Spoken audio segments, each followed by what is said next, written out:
Non UCM plus NLM, Newton's law of motion और plus friction. ठीक है, इनको रिवाइज करते हैं, इनके फॉर्मूले कॉन्सेप्ट इनको रिवाइज करते हैं। इसके बाद मैं आपको इसकी एक शीट दे रहा हूँ। ठीक है, जैसे ये अपन याद कर लेंगे इनके फार्मूले वगैरह कॉन्सेप्ट वगैरह। ठीक है, एक रिवाइज कर लेते हैं, फास्ट रिवीजन। फिर एक शीट दूंगा, उसमें अभी मैं पिछले टर्म तक यहाँ पे एक एक करके मैं करवा रहा था। अब जैसे ही पूरे करने के बाद आपको शीट मिल जाएगी प्रिंट आउट, तो आप खुद करेंगे। ठीक है, उन क्वेश्चंस को खुद से करो। ठीक, आज थोड़े से टफ क्वेश्चन लिए हैं मैंने, तो घबराना नहीं। ठीक है, तो इसके बाद आप उनको खुद से करेंगे और जैसे ही आप कंप्लीट कर लेंगे तो उसके बाद फिर उसके आंसर वगैरह या सॉल्यूशन जो भी हैं वो मैं डिस्कस करूंगा, या तो आज या कल।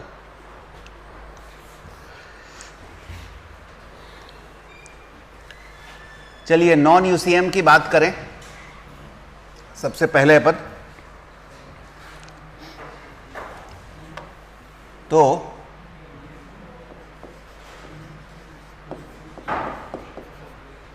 इसको कहते हैं असमान वृत्तीय गति, यानी non uniform circular motion. Non uniform circular motion में हम क्या क्या समझते हैं। पहली बात तो सर्कुलर मोशन जब हम पढ़ रहे थे तो ध्यान है आपको, इसमें एक तो एसी होता था और एक क्या होता था, एटी, यही होता था। ठीक है, और हमने ये कहा था कि अगर एटी नॉन जीरो है, एसी भी नॉन जीरो है, तो ये क्या होता है, नॉन यूसीएम की कंडीशन बनती है। यानी एटी और एसी दोनों ही नॉन जीरो हों, यानी दोनों ही कुछ ना कुछ होना चाहिए। ठीक है, और इसमें जो वेलोसिटी है वो कैसी होती है, चेंज होती है, परिवर्ती होती है, चेंजिंग वेलोसिटी होती है, यानी इसमें एटी होता है। दूसरी बात, नेट एक्सीलरेशन निकालना हो तो ये होता है यहाँ इन दोनों का, ए बराबर कितना हो जाएगा, under root A C square plus A T square, ये भी हमने सीखा था। ठीक है, एक चीज और समझ लें, वो है तो यूसीएम की ही। यूसीएम के अंदर हमने ये देखा था, अगर स्पीड कांस्टेंट है, ठीक है, यहाँ v है, इधर भी v है, एक पॉइंट पर a है, दूसरे पॉइंट पर b है, तो बताओ वेलोसिटी में चेंज कितना हुआ अगर एंगल थीटा बन रहा है, तो वेग में परिवर्तन कितना हुआ a से b में। तो इसके लिए एक फॉर्मूला होता है, change in velocity equal to, ध्यान आ रहा है, 2v साइन थीटा बाय 2। कितना आता है, चेंज इन वेलोसिटी यानी वेग में परिवर्तन का सूत्र है, वेग में परिवर्तन, चेंज इन वेलोसिटी। जैसे कई बार क्वेश्चन आया है कि अगर पार्टिकल यूनिफॉर्म सर्कुलर मोशन में है और एक जगह पर उसकी स्पीड मान लो v है, दूसरी जगह पर v है, और a से जब वो b पर आता है तो 60 डिग्री का कोण बनता है, तो बताओ उसकी जो वेलोसिटी है वो कितनी है, चेंज इन वेलोसिटी कितना हुआ। तो चेंज इन वेलोसिटी अपन कैसे सोचेंगे, बताओ कैसे सोचा जाए कि चेंज इन वेलोसिटी कितनी है। आ जाएगा 2v, तो चेंज इन वेलोसिटी आपके पास आ जाएगा। ठीक है, तो इस तरह से हम क्या कर सकते हैं, जो भी एंगल आपको दिया हो उससे चेंज इन वेलोसिटी फाइंड कर सकते हैं। ठीक बात है, चलो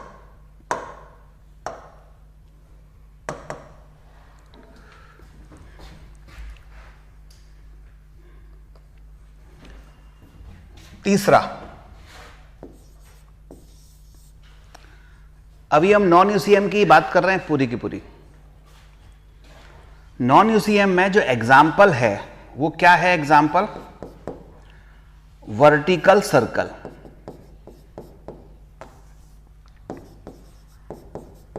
वर्टिकल सर्कल, वर्टिकल सर्कल यानी ऊर्ध्वाधर वृत्त, ऊर्ध्वाधर वृत्त। अब ये ऊर्ध्वाधर वृत्त क्या है, इधर देखो, एक पार्टिकल को या किसी भी कण को या एक रस्सी से बांध करके किसी कण को ऐसे सर्कल में ऊपर ऐसे झूले की तरह, ऐसे जो बड़ा झूला होता है ना, ऐसे घुमाए, इसको बोलते हैं कौन सा, वर्टिकल सर्कल यानी ऊर्ध्वाधर सर्कल।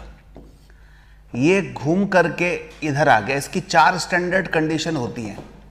एक कंडीशन होती है लोएस्ट पॉइंट, एक होती है कौन सी, ये मिडिल पॉइंट, ये भी मिडिल पॉइंट है, और ये कौन सा है, हाईएस्ट पॉइंट। समझ में आई बात, कौन सा है ये, हाईएस्ट पॉइंट। इसको थोड़ा सा ठीक कर दूं, ये है हाईएस्ट पॉइंट, ठीक है, ये वाला हाईएस्ट पॉइंट। इन 4 जगह पर आपको वेलोसिटी चाहिए, और जब ये घूमता है तो ये रस्सी जो बंधी हुई है इसमें टेंशन क्रिएट हो जाता है, तनाव उत्पन्न हो जाता है, वो तनाव चाहिए, ठीक है। तो अब इसको फिर से पूरा ड्राइव नहीं कर रहे, बस इतना बोल देता हूं मैं, किसी जनरल पॉइंट की अगर बात करें, पी पॉइंट की, और वो थीटा बन रहा है, तो इस जनरल पॉइंट पर आप बताइएगा कि टेंशन या टेंशन होगा कितना। जैसे नीचे mg फोर्स लगता है, इधर टेंशन लगता है, इसको पीछे मिला देते हैं तो ये थीटा होता है। इसको क्या करते हैं, mg cos थीटा, और इधर क्या हो जाता है, mg sin थीटा, ये लेते हैं, ध्यान आ रहा है।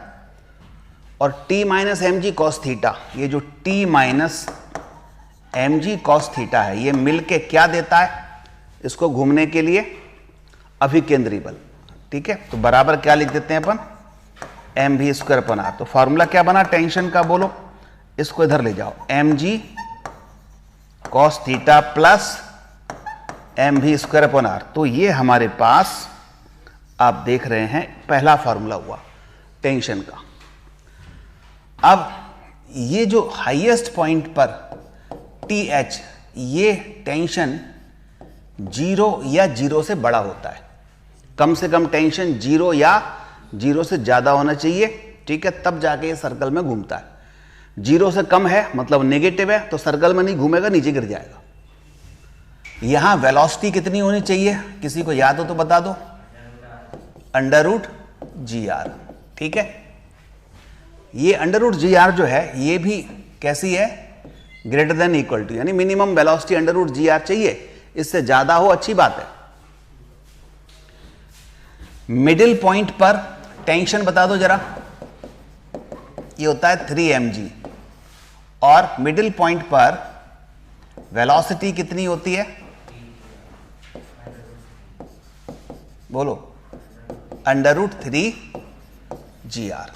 ऐसे ही यहां पर सेम है, T इक्वल टू 3mg और Vm greater than equal to √3GR। Lowest point पर VL √5GR, और टेंशन होता है 6mg। टेंशन कितना होता है, 6mg, ठीक है। इसके कुछ पॉइंट्स आपको समझाए गए थे, एक बार फिर से रिपीट करता हूं।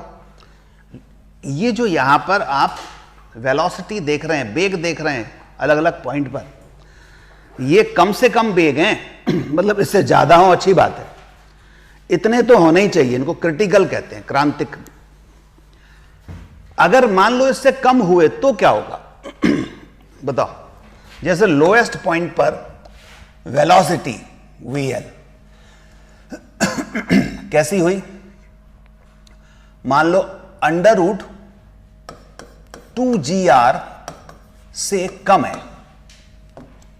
ठीक है। VL कितना है, पहला पॉइंट है, यदि VL लेस देन √2GR, तो एक्चुअली ये VL से, ये L से ये वस्तु ऊपर जाएगी, बॉडी ऊपर जाएगी, लेकिन इस पॉइंट पर भी नहीं पहुंच पाएगी, इसके पहले ये नीचे गिर जाएगी और ये दोलन करेगी ऐसी। तो इसका मतलब क्या होगा, अगर VL लेस देन है अंडर रूट 2GR से, तो लिख सकते हैं body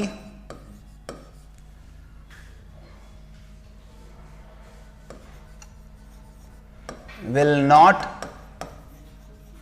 reach at M, M तक नहीं पहुंचेगी। ठीक है, बस एल के परिधि क्या करेगी, दोलन करेगी। एल के परितः, परित मतलब उसके अबाउट क्या करेगी, दोलन, ऑसिलेशन करेगी, दोलन करेगी। दूसरा पॉइंट, अगर हम वेलोसिटी लोएस्ट पॉइंट पर अंडर रूट 2GR ही दे दें तो एम तक पहुंच जाएगी। तो क्या होगा, तो वस्तु कहां पहुंचेगी, अंडर रूट 2GR नहीं अभी बताता हूं। 3GR में तो वो सर्कल पूरा कंप्लीट कर लेगी। अगर m पर 3GR आ जाए तो पूरा सर्कल कंप्लीट कर लेगी। ठीक है, अब क्यों होता है अभी बताता हूं। m पर पहुंचेगी, चलो इसको लिख लो पहले, m पर पहुंचेगी। देखो क्यों पहुंचेगी, कंफ्यूजन नहीं रहना चाहिए। यहां से जब यहां गई, हम केवल m तक पहुंचाना चाहते हैं, m से बाहर नहीं, तो यहां पर m पर रुक जाना चाहिए, रुक करके नीचे टपक जाए, कोई दिक्कत नहीं है। तो यहां पर जो वेलोसिटी होगी वो काइनेटिक एनर्जी बदल गई, तो वो काइनेटिक एनर्जी कन्वर्ट किस में हुई, पोटेंशियल में ऊपर जाएगी। तो कंजर्वेशन ऑफ एनर्जी से काइनेटिक एनर्जी यानी हाफ mv² बराबर क्या होगा, यहां पर mg h, h कितनी ऊपर गई, r ऊपर गई। ठीक है, m से m कट गया तो देखो vl कितना आया, अंडर रूट 2GR। समझ आई बात, यानी आपको इस वस्तु को केवल m तक पहुंचाना है, दोलन नहीं कराना, ना ही m के ऊपर ले जाना है। तो फिर m पे तो जाके रुक जाना चाहिए। तो l पर जो काइनेटिक एनर्जी है वो m पर पोटेंशियल एनर्जी में कन्वर्ट हो जाएगी। दोनों को बराबर करके हमने निकाल लिया। अब सोचो तीसरा पॉइंट, अगर मैं वेलोसिटी अंडर रूट 2GR से ज्यादा दे दूं, लेकिन वो वेलोसिटी अंडर रूट 5 यहां पे जो होनी चाहिए 5GR से कम है, तो क्या होगा यानी वेलोसिटी कितनी, 2GR से तो ज्यादा है। ठीक है, L पर रूट 2GR से तो ज्यादा है, लेकिन कम किससे है, रूट 5GR से, 5GR से कम है। क्योंकि अगर 5GR रूट 5GR होती तो पूरा सर्कल बन जाता। रूट 5GR से कम है इस, और रूट 2GR से ज्यादा है, तो मतलब रूट 2GR से ज्यादा है तो m के ऊपर तो जाएगी, पक्की बात है। क्योंकि अगर रूट 2GR होती तो अकेली m तक जाती, रूट 2GR से ज्यादा है तो और ऊपर जाएगी, और ऊपर जाएगी तो h के पहले ही ये डोरी ढीली पड़ जाएगी और ये गिर जाएगी, पूरा सर्कल क्या होगा, कंप्लीट नहीं होगा। तो अगर ये कंडीशन बन रही है तो बॉडी कहां तक जाएगी, बॉडी विल फॉल डाउन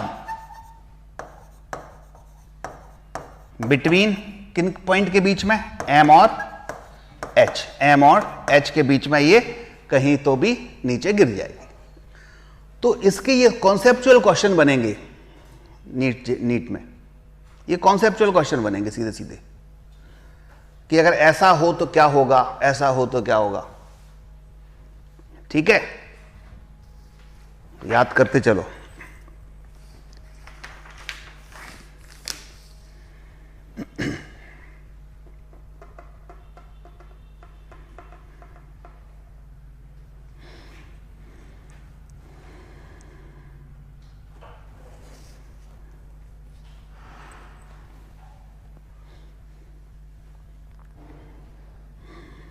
मिटा दूं,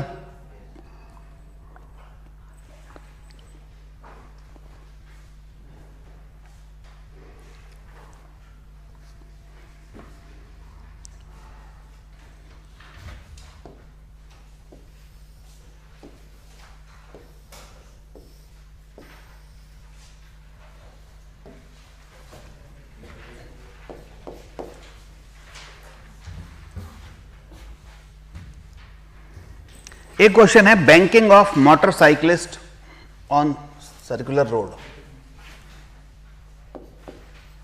एक कॉन्सेप्ट है बैंकिंग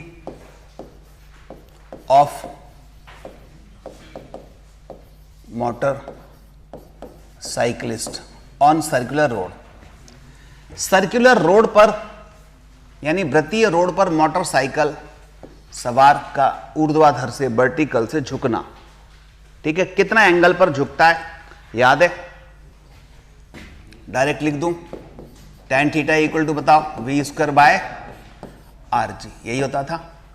और म्यू बराबर tan थीटा होता है फ्रिक्शन, पढ़ा था। तो इसी को अपन और क्या लिख सकते हैं, यानी फ्रिक्शन कितना होना चाहिए, friction greater than equal to होना चाहिए v square by R G, ठीक है। तो ये भी लगा सकते हैं और ये भी लगा सकते हैं। तो यहां से भी कितना आया बताओ, आर जी का यहां मल्टीप्लाई कर दो, less than equal to under root mu R G. इससे क्या अर्थ, क्या मीनिंग निकल रहा है? सेफ स्पीड है ये कि अगर सर्कल में रिवॉल्व करना है तो सुरक्षित चाल जो कितनी है under root mu R G. इससे ज्यादा चलोगे तो स्किड हो जाओगे, फिसल जाओगे, ठीक है। और कितना एंगल से झुकना चाहिए ऊपर से, tan theta equal to v square by R G. एक हमने डेथ वेल पढ़ा था, मौत का कुआं।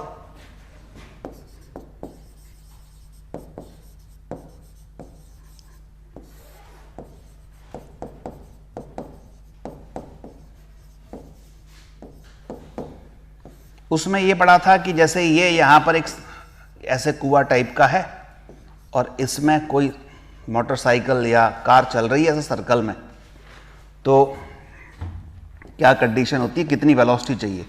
अब देखो ये नीचे गिरेगा कितने भार से, mg से, ऊपर क्या लगेगा, फ्रिक्शन, ठीक है। जब चल रहा होगा तो ये संपर्क तल है ये वाला, तो संपर्क तल के लंबवत क्या लगता है, परपेंडिकुलर नॉर्मल रिएक्शन, अभिलंब। ये r क्या देगा इसको घूमने के लिए, centripetal force mv square upon r radius में घूम रहा है। और fr क्या करेगा, इसको बैलेंस कर लेगा, यही पढ़ा था। fr को हम क्या लिखते हैं, म्यू आर लिखते हैं fr को, ठीक है। तो ये mg बराबर म्यू और r की वैल्यू ये लिख दी हमने mv स्क्वायर बाई r। तो देखो m से m कट गया, तो कितनी वेलोसिटी आ गई, वेलोसिटी आ गई इस मौत के कुएं के अंदर कितनी, आर जी का यहां मल्टीप्लाई कर दो, ठीक है, under root G R by mu, यही हो जाएगा। तो ये है under root G R by mu, मौत के कुएं के अंदर वेलोसिटी।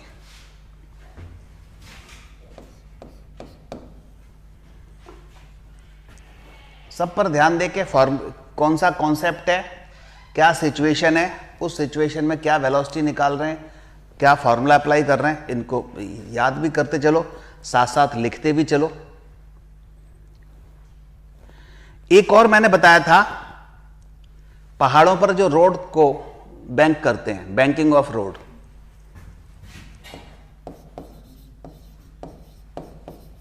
बैंकिंग ऑफ रोड, ठीक है। तो ये कहानी थी फ्रिक्शन के साथ। अगर बात करें, ये थीटा है, ये रोड है और ऐसे ये रोड है ये वाली, तो ऐसे चल रहा है, ये आर रेडियस में चल रहा है, ठीक है, ये सेंटर है और फ्रिक्शन भी है इसमें, इसमें फ्रिक्शन भी है। और जब फ्रिक्शन भी होता है तो आपको दो कंडीशन बताई थी, एक तो मिनिमम वेलोसिटी निकालना और दूसरा मैक्सिमम वेलोसिटी निकालना। क्योंकि इस जो इंक्लाइंड प्लेन टाइप की रोड होती है ना ऐसे सर्कल में, उसमें कम स्पीड पे चलाना भी खतरनाक है, स्किड हो सकती है, और ज़्यादा स्पीड में भी चलाना खतरनाक है क्योंकि पीछे स्किड हो सकती है। अगर धीमे धीमे चलाओगे ऐसे तो नीचे फिसल जाएगी। तो जब नीचे फिसलने की प्रवृत्ति होगी मिनिमम वाले केस में, तो फ्रिक्शन कहाँ लगेगा, ये ध्यान रखो, ऊपर। ये मिनिमम के केस में। ये भी सीधे सीधे पूछ सकते हैं, वो पता चला पूरा कुछ नहीं पूछे, केवल चित्र बना दें और कहें मिनिमम वेलोसिटी है तो फ्रिक्शन की दिशा किधर होगी, डायरेक्शन किधर होगी। अगर मिनिमम है तो सोचो किधर फिसलेगा, नीचे, तो फ्रिक्शन लगेगा ऊपर।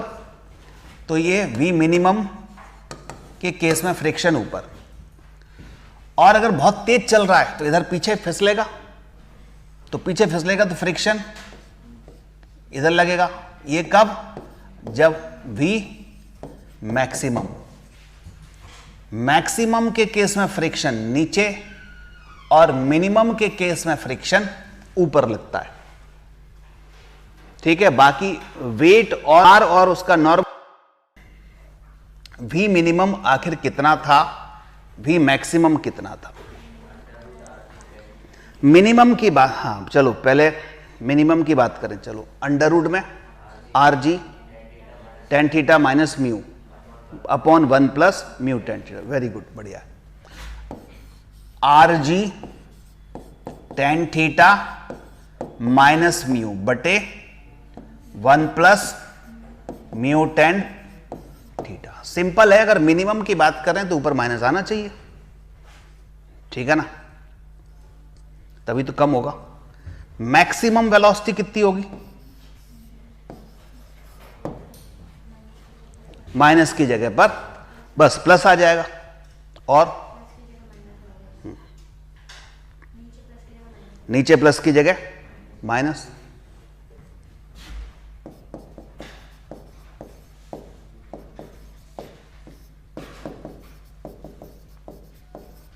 ठीक है, तो ये दो फॉर्मूले याद कर लेना। सीधे सीधे फॉर्मूले, ये क्वेश्चन पूछे गए हैं जिसमें केवल फॉर्मूला ही पूछा है। तो यहां पर नॉन यूसीएम खत्म होता है, और आपके जो नोट्स हैं उसके एक डीपीपी दी थी मैंने, ठीक है, ये सारे क्वेश्चन तो मैंने करवा दिए थे, डीपीपी के आपको करने थे, कर लिए कि नहीं? कर लेना, ये पीछे डीपीपी लगी होगी, उसमें ध्यान देना, बहुत इंपॉर्टेंट डीपीपी है। अब हम लॉज ऑफ मोशन पर आते हैं, तो उसको रिवाइज करते हैं। मिटाऊं?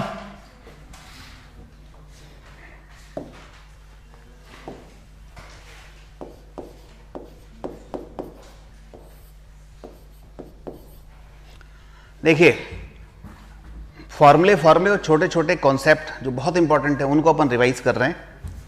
तो जैसे कि सबसे पहले न्यूटन्स लॉ ऑफ मोशन में क्या पढ़ते हैं? इनर्शिया, यानी कि जड़त्व। इनर्शिया क्या कहते हैं इसको? जड़त्व। किस पर डिपेंड करता है? डिपेंड्स ऑन मास।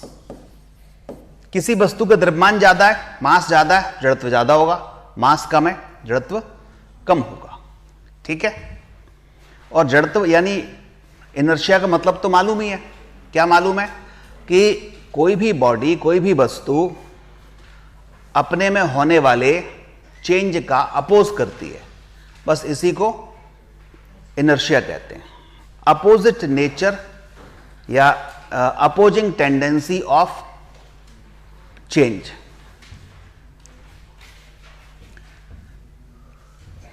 तीन तरह के इनर्शिया बताया था, एक स्थिर का, गति का और दिशा का।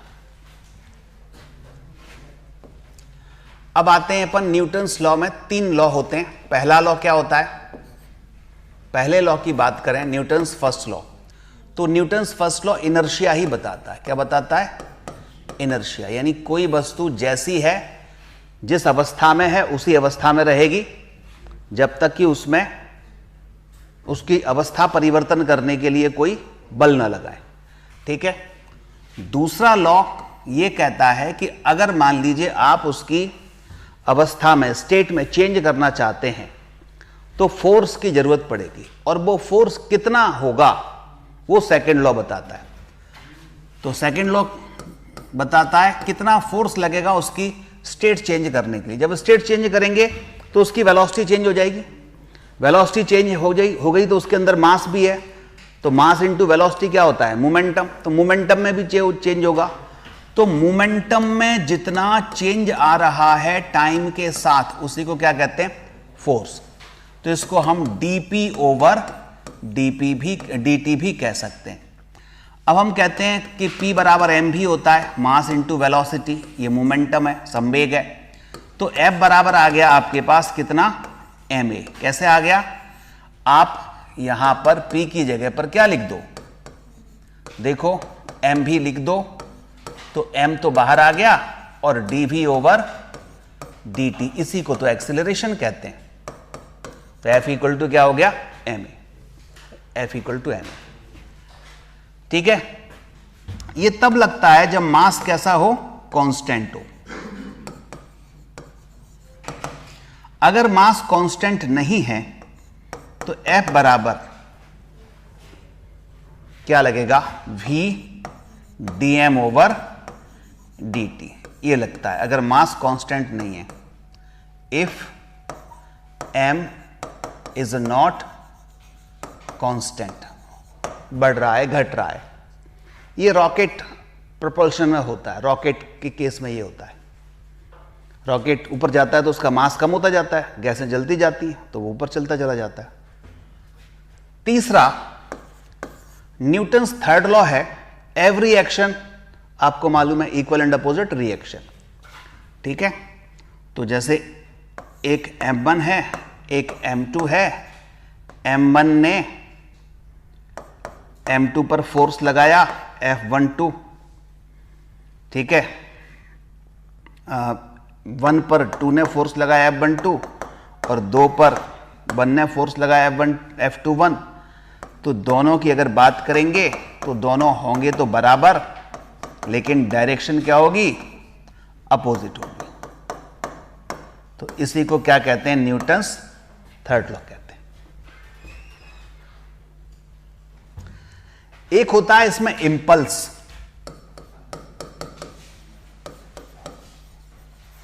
इंपल्स को कहते हैं हिंदी में क्या, आवेग। बनता है इसी से, इस फॉर्मूले से। देखो, आवेग को I से डिनोट किया, F और T का मल्टीप्लाई कर दो तो F इंटू डेल्टा T, इसी को कहते हैं impulse. Force into time interval, क्या कहते हैं, इंपल्स। अच्छा, F इंटू डेल्टा T किसके बराबर हो गया, जरा देखो, डेल्टा P के। तो इंपल्स जो है चेंज इन मोमेंटम के बराबर होता है। तो इसलिए इंपल्स और चेंज इन मोमेंटम दोनों की यूनिट भी सेम होती है, डायमेंशनल फॉर्मूले भी सेम होते हैं। ठीक है, इंपल्स का मतलब होता है जब कभी भी strong force short time interval के लिए लगाया जाए, कम टाइम के लिए लगाया जाए, तो उसका इफेक्ट ज्यादा होता है, और वही फोर्स ज्यादा टाइम इंटरवल में ट्रांसफर कर दें तो उसका प्रभाव कम हो जाता है। जैसे कई उदाहरण दिए थे जब पढ़ाया था कि जैसे क्रिकेट का गेम है, क्रिकेट का मैच हो रहा है, बैट से अपन बॉल को हिट कर रहे हैं, तो बॉल बैट से एक बहुत कम टाइम इंटरवल के लिए टकराती है तो उसका फोर्स का इफेक्ट ज़्यादा होता है, बहुत दूर तक जाती है। लेकिन उसी बैट पर हम स्पंज वगैरह कोई लपेट दें, कोई क्लॉथ लपेट दें, फिर उससे प्ले करें, तो वो उतनी दूर तक नहीं जाएगी। क्यों? क्योंकि जैसे ही बॉल बैट से टकराएगी तो स्पंज दबेगा, स्पंज दबेगा तो उस टाइम इंटरवल बढ़ गया, टाइम इंटरवल बढ़ गया तो फोर्स का इफेक्ट कम हो जाएगा। तो ऐसे बहुत सारे एग्जाम्पल मिलते हैं। ठीक है, तो ये होगा इंपल्स। जब कभी भी दो क्वांटिटी का प्रोडक्ट करके, गुणा करके तीसरी राशि मिलती हो,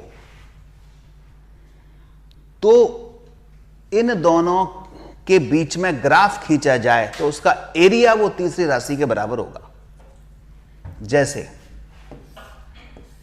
F और T के बीच में कोई ग्राफ आ रहा है टेढ़ा मेढ़ा सा, और वो कोई कहे कि यहां से और यहां तक के बीच में इंपल्स बताओ, ये T1 है, ये T2 है, तो आप क्या करेंगे, इसका एरिया निकालेंगे। तो एरिया इंपल्स बराबर क्या होगा, एरिया ऑफ FT ग्राफ। ठीक है, अब सीधा सीधा कोई एरिया हो तो निकल आएगा, टेढ़ा मेढ़ा है तो इंटीग्रेशन से आता है, इंटीग्रेशन में इंटीग्रल एफ डी टी लगाते हैं, लिमिट t1 से t2 लग जाएगी। f कोई फंक्शन दिया होगा टाइम का तो उसको इंटीग्रेट कर देंगे। क्लियर?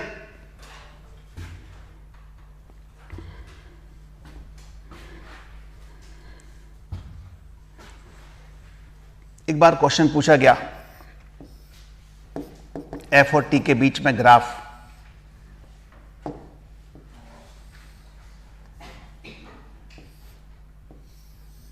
ये दिया है।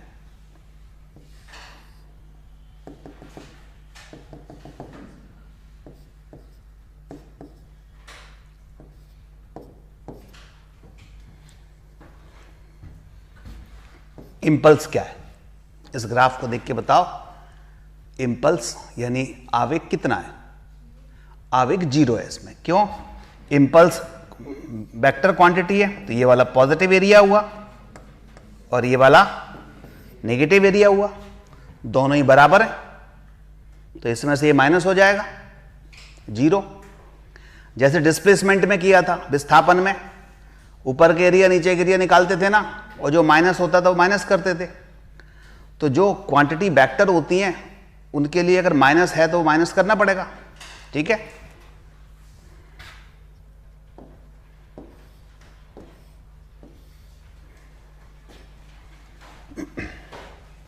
मिटा दूं?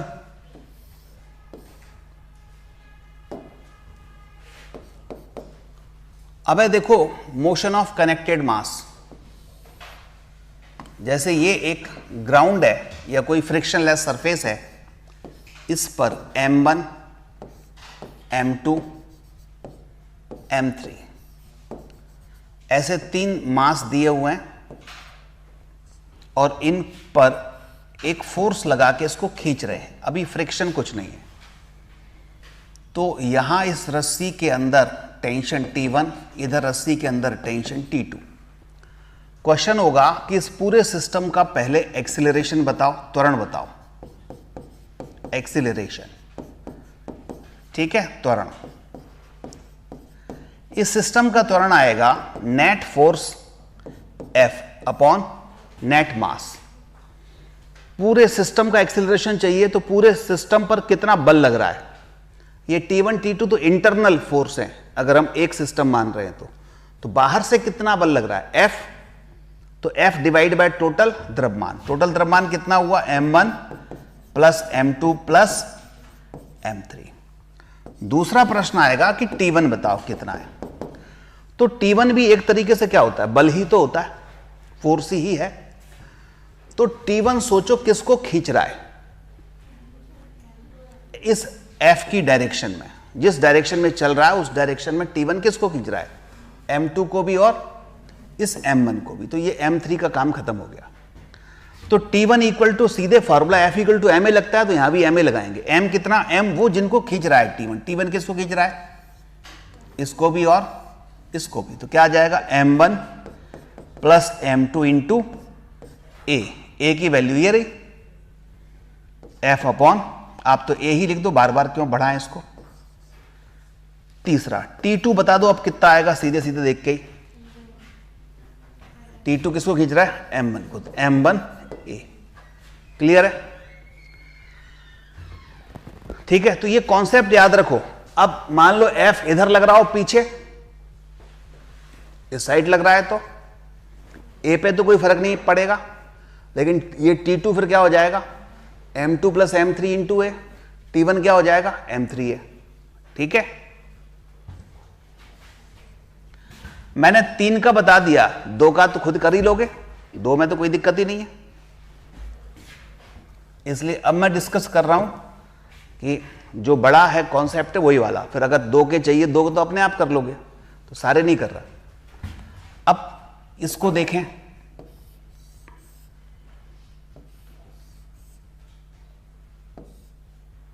आएंगे 2 के ही ज्यादातर। चलो इसका बना दूं 3 का, m1 m2 m3। इधर से धक्का दे रहे हैं। सोचो इसको पुल कर सकते हैं क्या? पुल करके तो m1 m2 अलग हो जाएंगे। ये पूरा सिस्टम चलाना था, धक्का ही देना पड़ेगा। एक ब्लॉक यहाँ M2, यहाँ M3 यहाँ चिपके हुए हैं, तो इधर से किसी एक जगह से धक्का देना पड़ेगा, तब जाके तीनों चलेंगे। तो अगर मैं इसमें सबसे पहले एक्सीलरेशन फाइंड करूं पूरे सिस्टम का, क्या आएगा? F अपॉन टोटल द्रव्यमान M1 plus M2 plus M3 second. अब M1 M2 के बीच में संपर्क बल, जिसको बोलते हैं कांटेक्ट फोर्स, क्योंकि दो ब्लॉक आपस में संपर्क में है, टच कर रहे हैं, तो कांटेक्ट फोर्स। कांटेक्ट फोर्स की जो डायरेक्शन होती है वो जिस ब्लॉक पर हम कांटेक्ट फोर्स निकालना चाहते हैं उसी तरफ होती है। तो M2 का कांटेक्ट फोर्स ये F1 होगा और M1 का कांटेक्ट फोर्स भी F1 ही होगा, बस डायरेक्शन अपोजिट होगी। ठीक है, ये वाला F1 किसके लिए काम कर रहा है? M2 के लिए, ये वाला M1 के लिए। इन दोनों के बीच कांटेक्ट फोर्स F2 है, तो ये वाला F2 किसके लिए काम करेगा? M3 के लिए। ठीक है, और ये वाला F2 इस M2 के लिए। इसमें हमें अगर F1 निकालना है, F2 निकालना, तो हमारे काम का ये नहीं है, ये वाला है, क्योंकि डायरेक्शन ऑफ मोशन किधर है? राइट साइड, कैपिटल F की डायरेक्शन में। कैपिटल F की डायरेक्शन में जो कांटेक्ट फोर्स हैं वही हमारे काम के हैं। जैसे यहां पर F की डायरेक्शन में जो टेंशन थे वही हमारे काम के थे। तो आपसे कहा जाए कि F1 निकालो, सिंपल फार्मूला MA, जैसे यहां करते थे। M F1 ये भी है, ये भी है, तो कौन सा लेंगे? ये वाला, कैपिटल F की डायरेक्शन में जो है। और वो किन किन को धक्का दे रहा है, उसके पास किसको खिसकाने की जिम्मेवारी है? F1 के पास M2 और M3 दोनों को खिसकाने की जिम्मेवारी है, तो दोनों को ऐड कर दो, M2 plus M3 into A। चलो F2 बताओ। F2 के पास ओनली M3 को खिसकाने की जिम्मेवारी है, तो M3 इंटू A। समझ आ गई बात? ठीक है,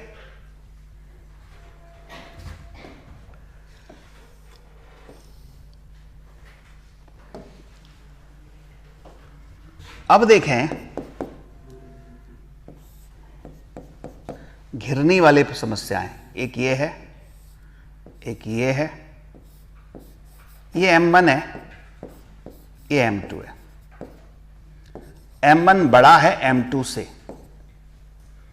तो इसमें भी सबसे पहले तो एक्सेलरेशन फाइंड करना है, कितना होगा।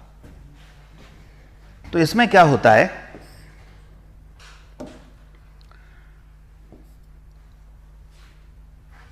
M1 नीचे आएगा क्योंकि M1 बड़ा है, और M2 ऊपर जाएगा। बोलो, तो एक्सेलरेशन कितना होगा? एक्सेलरेशन होता कितना है बताओ? अगर सिंपल फार्मूला लगाओ, ये भूल जाओ, लॉज ये वाला फ्री बॉडी डायग्राम वगैरह जो रेगुलर में किए थे। सिंपल बताओ, F इक्वल टू ma होता है, मतलब नेट फोर्स इनटू एक्सेलरेशन होता है, सिंपल बात है। तो एक्सेलरेशन फ्री क्या हो जाएगा? Net force by net mass. तो नेट मास तो वैसे ही दिख रहा है M1 प्लस M2। अब नेट फोर्स देखें तो आप क्या करो, थोड़ी सी चालाकी करो, ये नीचे लटके इनको सीधे कर दो ऐसे। ये M2 हुआ, ये M1 हुआ। अच्छा, M1 पर नीचे फोर्स कौन सा लग रहा है? M1G। तो इधर क्या हो जाएगा?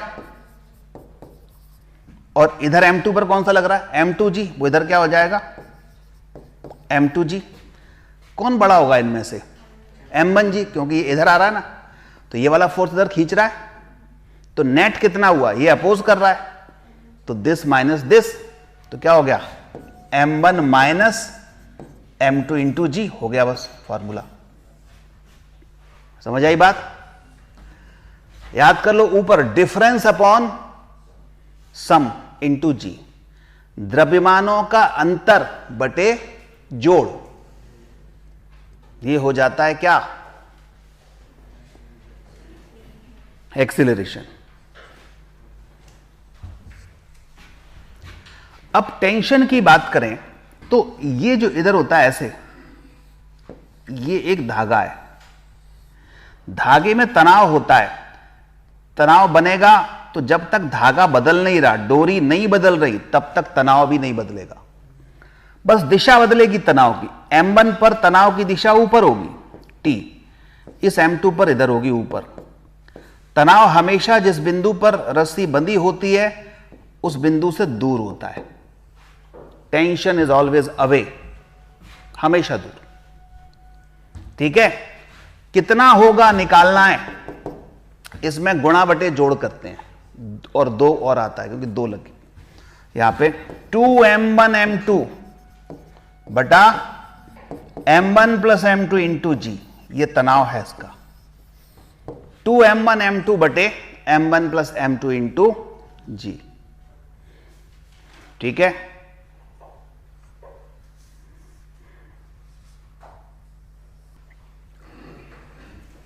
मिटा दूं?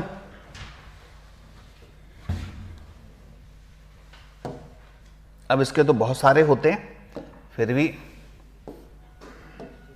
आप ये जो है पहला वाला, ये बहुत इंपॉर्टेंट है। ठीक है ना?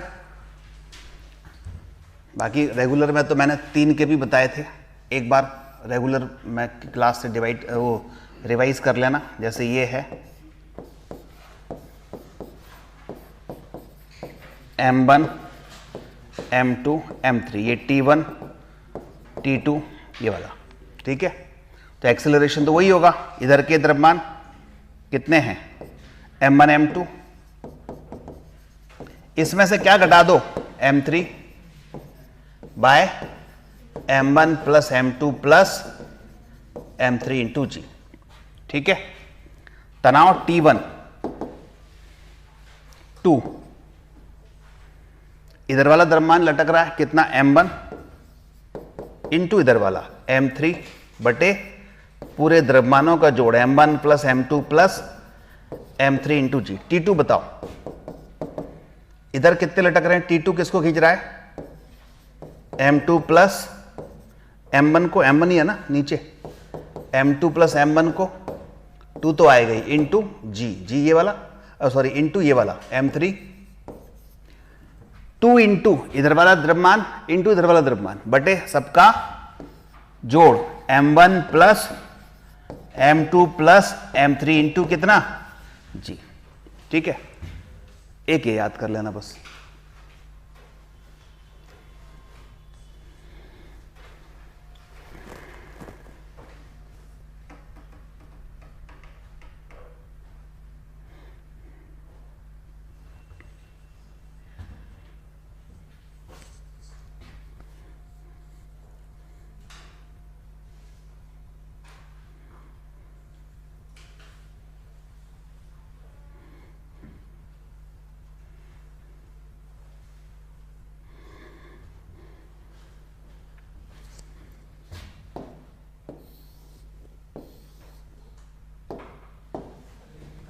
लिख नहीं पाए, लिख लो।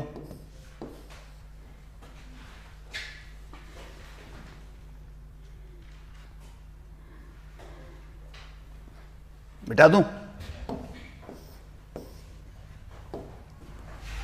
अब कुछ रेडीमेड पॉइंट देखो।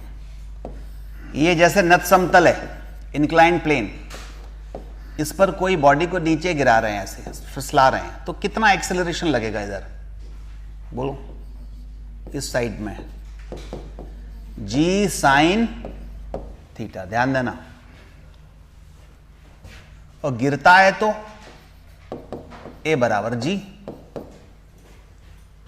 इंक्लाइन प्लेन पर जी साइन थीटा। लिफ्ट की बात चल रही है,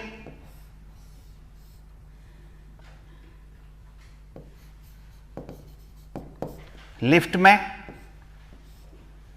कुछ कंडीशन बताई थी मैंने आपको।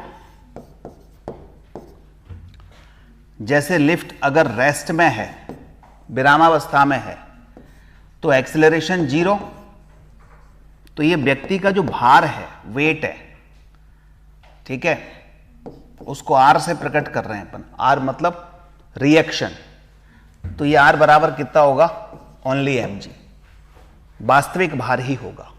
ठीक है, रेस्ट में हो तो एक्सेलरेशन 0 या वेलोसिटी क्या हो, कांस्टेंट है, तब भी एक्सेलरेशन 0। या तो लिफ्ट ऊपर जा रही हो नीचे आ रही हो कोई दिक्कत नहीं है, लेकिन कांस्टेंट वेलोसिटी से जा रही है तो एक्सेलरेशन 0, तो r बराबर mg। ये पहला केस हो गया। अगर एक्सेलरेशन है और ऊपर की डायरेक्शन में है, एक्सेलरेशन किस डायरेक्शन में है, ऊपर की डायरेक्शन में, लिफ्ट ऊपर जा रही है, acceleration non zero in upward ऊपर जा रही है। तो अपवर्ड डायरेक्शन में लिफ्ट अगर जा रही है तो r बराबर क्या होगा, लिफ्ट ऊपर जाएगी, ए त्वरण से ऊपर जा रही है, मान लो रही है लिफ्ट ऊपर जाते समय, जैसे यहां से नीचे से ऊपर गई तो 6वीं मंजिल पे जाएगी तो कंटिन्यूस थोड़ी चलती चली जाएगी। 6वीं मंजिल जैसे जैसे करीब आएगी तो धीमी होगी ना, स्पीड कम होगी। अब स्पीड कम होगी तो इसका मतलब रिटार्डेशन हो रहा है, तो वहां पर प्लस की जगह माइनस आएगा। ठीक है। अब इसमें फिर कहते हैं कि मान लो लिफ्ट की रस्सी टूट रही है नीचे, तो ए की जगह जी आ जाएगा, फ्री फॉल होगा, तो जी माइनस जी कितना हो जाएगा, 0।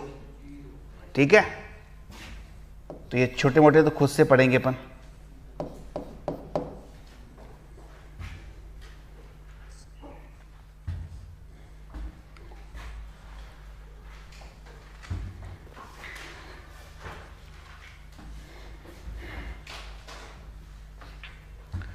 स्यूडो फोर्स यानी छद्म बल का महत्व केवल और केवल सिस्टम के अंदर जो ऑब्जर्वर है उसी के लिए है।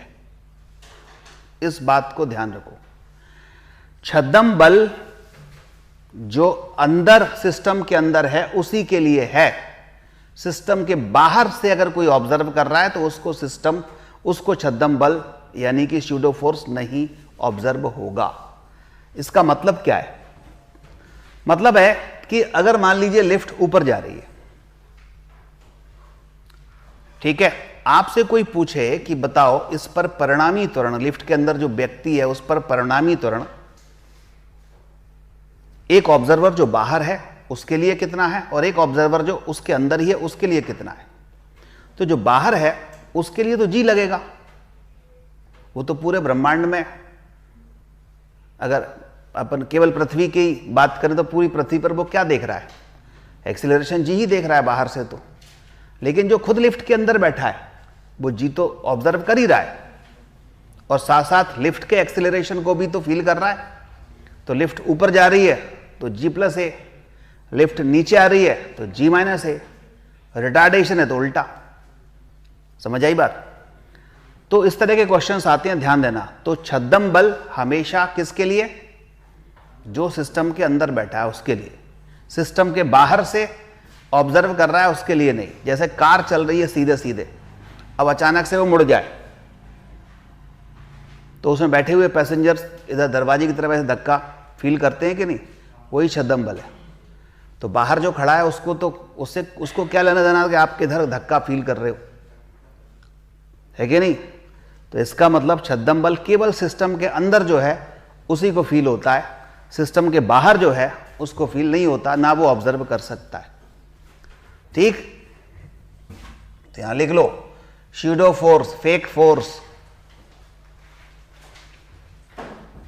is only for observer inside the system, only for observer inside the system। छद्म बल सिस्टम के अंदर प्रेक्षक के लिए ही है।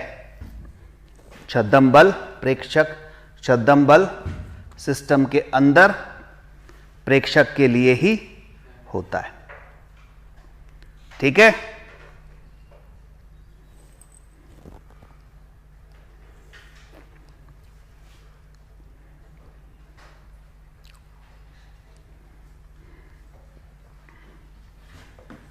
अब थोड़े से अपन फ्रिक्शन की बात करते हैं।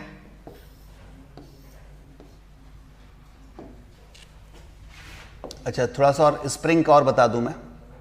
जैसे ये स्प्रिंग है, mg है नीचे, इसमें कितना फोर्स लगता है, F इक्वल टू माइनस के एक्स। इसको क्या कहते हैं, प्रत्यानयन बल या रीस्टोरिंग फोर्स, ठीक है।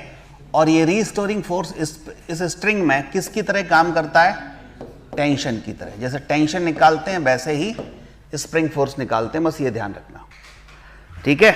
जैसे अपन टेंशन निकालते थे वैसे ही स्प्रिंग फोर्स, और वही डायरेक्शन होती है जो टेंशन की होती है। टेंशन की डायरेक्शन किधर होती है? बोलो किधर होती है? जिस पॉइंट पर निकालना है उससे दूर। तो ऐसे ही इसमें होता है।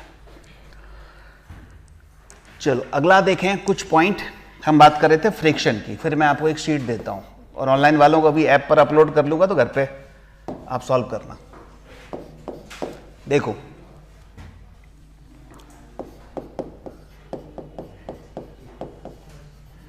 फ्रिक्शन, घर्षण, ध्यान से सुनो।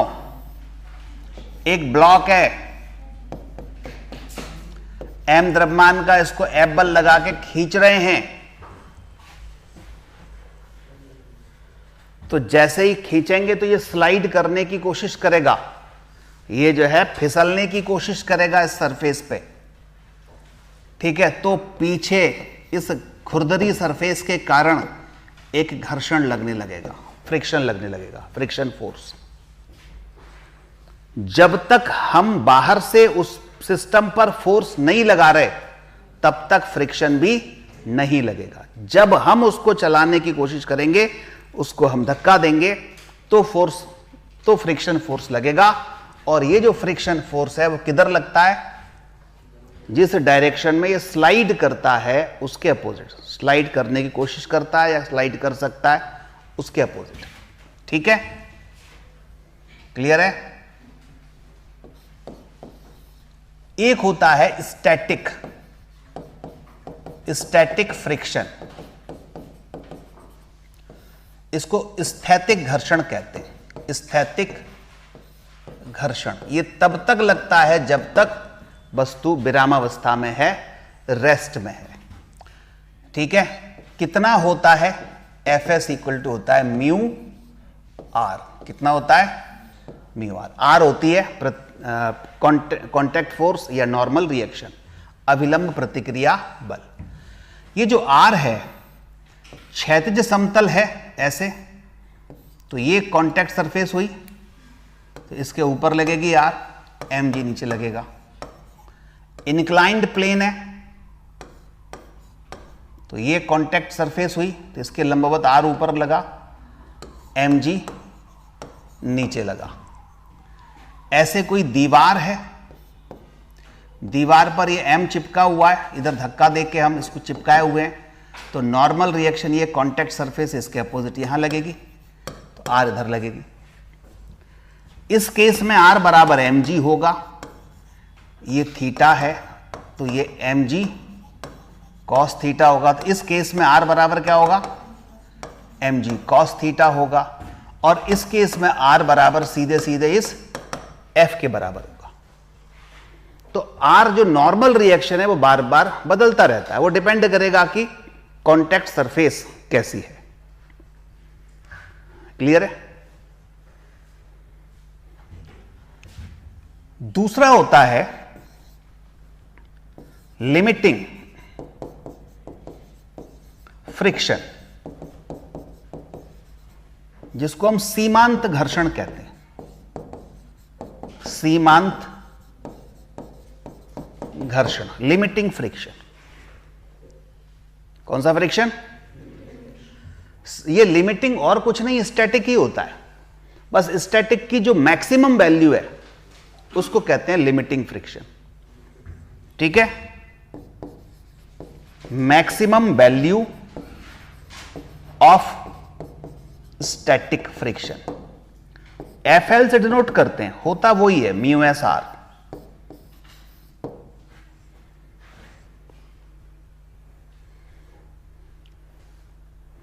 लेकिन यह सीमांत घर्षण का बहुत इंपॉर्टेंस है, इसके बगैर फ्रिक्शन के क्वेश्चन होते नहीं है।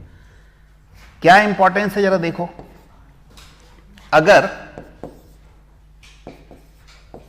एफएल की वैल्यू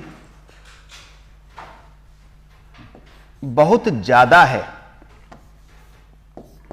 या पहले अपन कम की बात करें, एफएल लेस है, किससे? म्यू आर या यहाँ पर एफ एस से।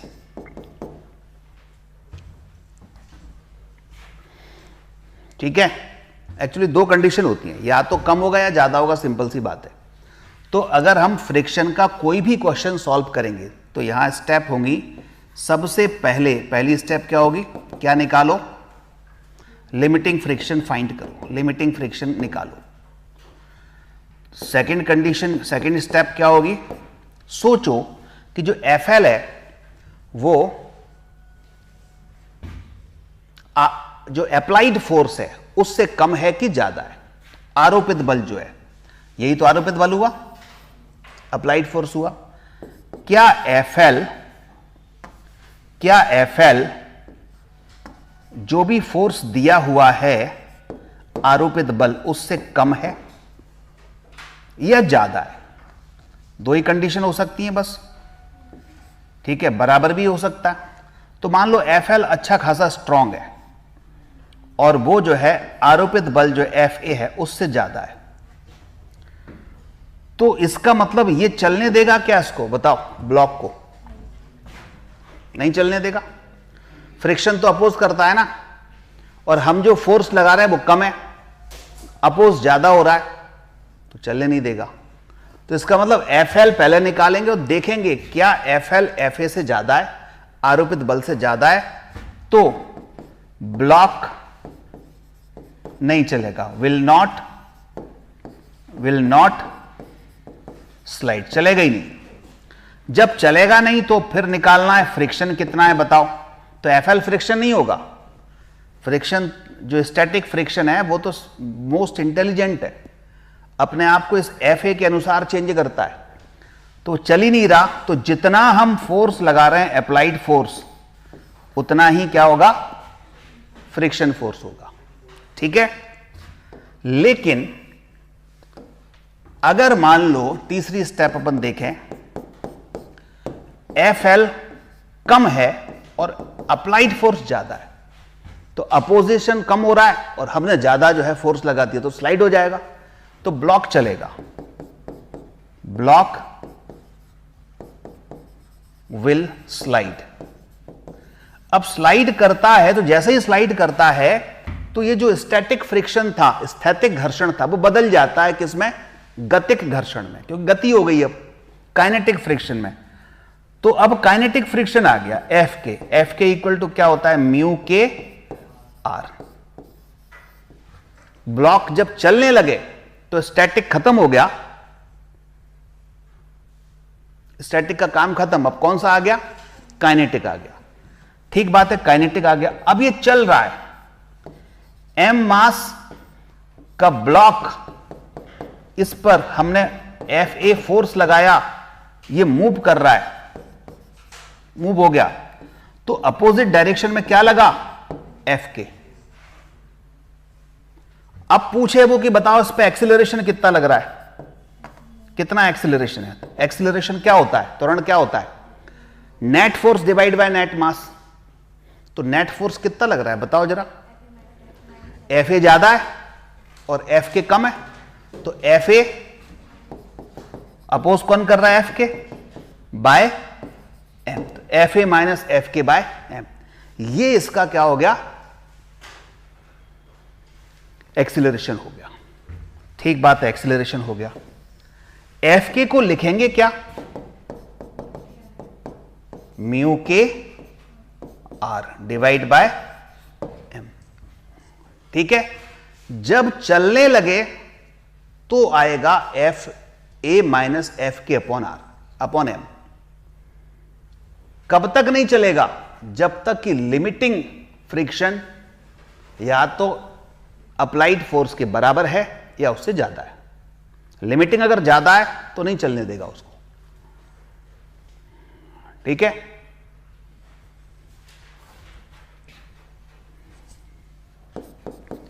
एक और होता है जिसको बोलते हैं रोलिंग फ्रिक्शन। रोलिंग, लोटनिक, हिंदी में कहते हैं लोटनिक, लुढ़कने वाला, लोटनिक गति, रोलिंग फ्रिक्शन। रोलिंग फ्रिक्शन में उसको हम एफ आर से डिनोट कर सकते हैं, रोलिंग। तो ये म्यू आर इंटू आर तो होता ही है, साथ साथ रेडियस पे भी डिपेंड करता है, तो इनवर्सली प्रोपोर्शनल रेडियस और होगा। आर क्या है यहां? त्रिज्या।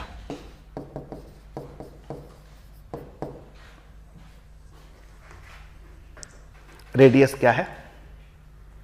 Are equal to radius.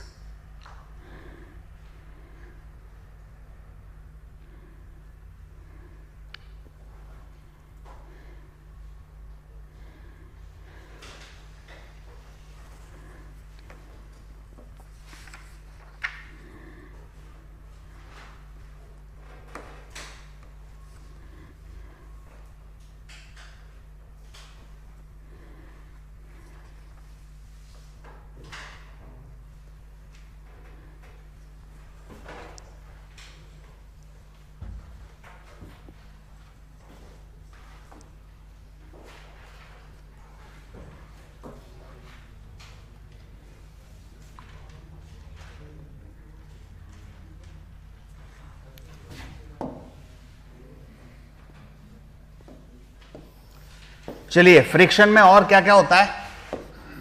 एक होता है, आपको मालूम है, ये जैसे यहां पर ब्लॉक है, अप्लाइड फोर्स F है, ऊपर क्या लगा? Normal reaction. तो नीचे क्या है? mg। इधर क्या है? फ्रिक्शन। ठीक है। तो कोई कहे कि ये ग्राउंड इस ब्लॉक पर नेट फोर्स कितना लगा रहा है, तो ये ब्लॉक इस ग्राउंड पर नेट कितना लगा रहा है वो देखेंगे। तो सीधे सीधे F और R ये हैं, तो इधर इसके अपोजिट क्या है? mg और Fs। तो इनका ही रिजल्टेंट निकाल लो बस। ठीक है, Fs और mg का, या Fs या R का। तो यहां पर Fs R का निकालोगे तो क्या आएगा? रिजल्टेंट फोर्स को अपन F डैश मान लें, तो under root Fs square plus R square. अच्छा, Fs को क्या बोलते हो? म्यू आर, तो म्यू स्क्वायर आर स्क्वायर और ये R square. R square common ले लो, स्क्वायर रूट के बाहर आएगा आर बराबर म्यू स्क्वायर प्लस 1, और आर कितना हो गया? mg। तो कितना हुआ? Mu square plus 1। तो ये हुआ ग्राउंड के द्वारा नेट फोर्स उस पर जो लगाया जाएगा। ठीक है। इसकी रेंज क्या होगी? अगर मान लो फ्रिक्शन है ही नहीं है, तो म्यू क्या हुआ? 0, तो ओनली mg लग गया, और अच्छा खासा फ्रिक्शन है तो ये लगा। तो जो F डैश की रेंज होती है वो कितनी होती है? अपन देखें, mg तो लगता ही है। ठीक है, F डैश mg से तो ज्यादा होगा या बराबर होगा? या तो बराबर है या उससे ज्यादा, या कितना होगा? mg under root mu square plus 1, ये रेंज है। यानी कि इससे कम या बराबर, इससे ज्यादा या बराबर, ये होती है रेंज।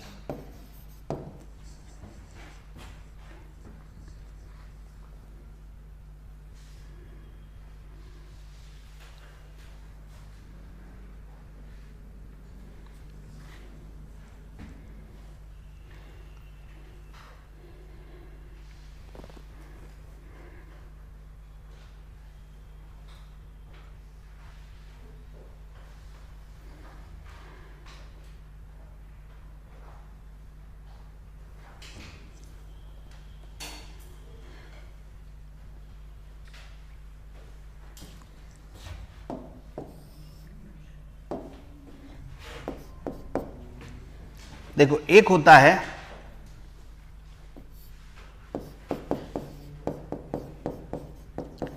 फ्रिक्शन एंगल, या एंगल ऑफ फ्रिक्शन कहते हैं इसको, एंगल ऑफ फ्रिक्शन। और एक होता है एंगल ऑफ क्या? रिपोज। इसको कहते हैं घर्षण कोण, और इसको क्या कहते हैं बोलो? विराम कोण। क्या कहते हैं? विराम कोण। एंगल ऑफ फ्रिक्शन का मतलब है कि जैसे ये ब्लॉक है, mg नीचे लगा, इधर आरोपित बल F है, ऊपर R लगा, इधर Fs लगा। R और Fs का रिजल्टेंट है ये, जो कि F डैश था। तो ये F डैश R के साथ जितना एंगल बनाता है उसी को क्या कहते हैं? घर्षण कोण। और इसकी वैल्यू होती है म्यू बराबर कितना? tan theta. Angle of repose का मतलब है ये इंक्लाइंड प्लेन है, इस पर एक ब्लॉक रखा है m द्रव्यमान का। जैसे जैसे इस इंक्लाइंड प्लेन को ऊपर उठाते जाएंगे, शुरुआत में तो ये नहीं गिरेगा, लेकिन जैसे जैसे ऊपर उठाते जाएंगे तो ये एक स्थिति ऐसी आ जाएगी जब ये गिरने लगेगा। तो जब तक ये रेस्ट में है उस मैक्सिमम एंगल को कहते हैं क्या? विराम कोण। विराम लिखा ही हुआ है, विराम यानी जब तक ये ब्लॉक रेस्ट में है, अल्फा के बाद जरा सा भी ऊपर किया तो ये गिर जाएगा, इसको विराम कोण कहते हैं। इसमें भी यही फॉर्मूला, म्यू बराबर tan थीटा, थीटा की जगह अल्फा आ जाएगा। और न्यूमेरिकली दोनों देखो बराबर हैं, तो थीटा बराबर क्या होता है? अल्फा। विराम कोण और घर्षण कोण के आंकिक मान बराबर होते हैं।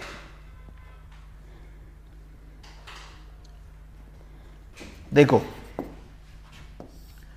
ऐसे बहुत सारे क्वेश्चन आते हैं। एक ब्लॉक है m2 द्रव्यमान का, यहां घिरनी बंधी हुई है, ये m1 द्रव्यमान का है, लटक रहा है नीचे, ये नीचे आएगा, ये इधर जाएगा। हम ये चाहते हैं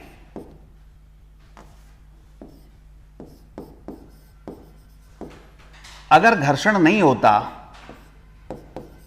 तो ये नीचे आता, इधर खिसक जाता, लेकिन यहां अच्छा खासा घर्षण है। तो इस म्यू की वैल्यू कितनी हो जिससे कि ये m1 m2 अपनी जगह पर विरामावस्था में रहें, गिरे नहीं?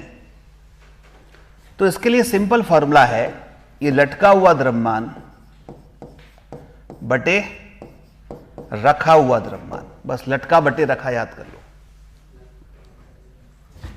तो लटका कौन है? m1, रखा कौन है? m2। हो गया आंसर। जैसे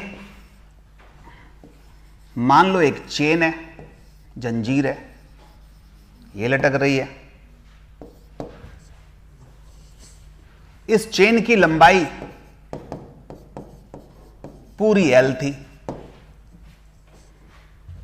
ये यहां पर फ्रिक्शन है म्यू। वो कहे कि बताओ कितनी लंबाई लटक रही है, ये बता दो आप। म्यू है, कितनी लंबाई ये लटक सकती है बिना फिसले। तो तरीका क्या? वही म्यू बराबर लटका बटे रखा। तो द्रव्यमान ले लो चाहे लंबाई ले लो, एक ही बात है, लटकी बटे रखी याद कर लो। अब कितनी लंबाई लटक रही है? x। रखी कितनी है ऊपर?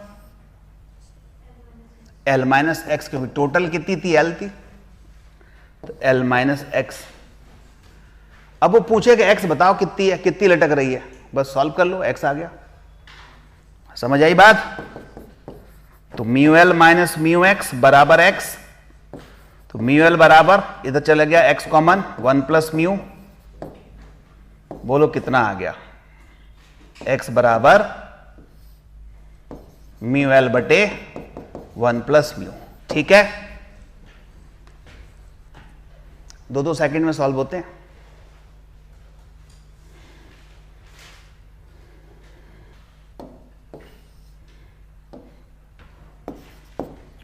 एक नत समतल है पूर्ण रूप से चिकना, वस्तु नीचे आती है फिसल करके, टी टाइम लगता है।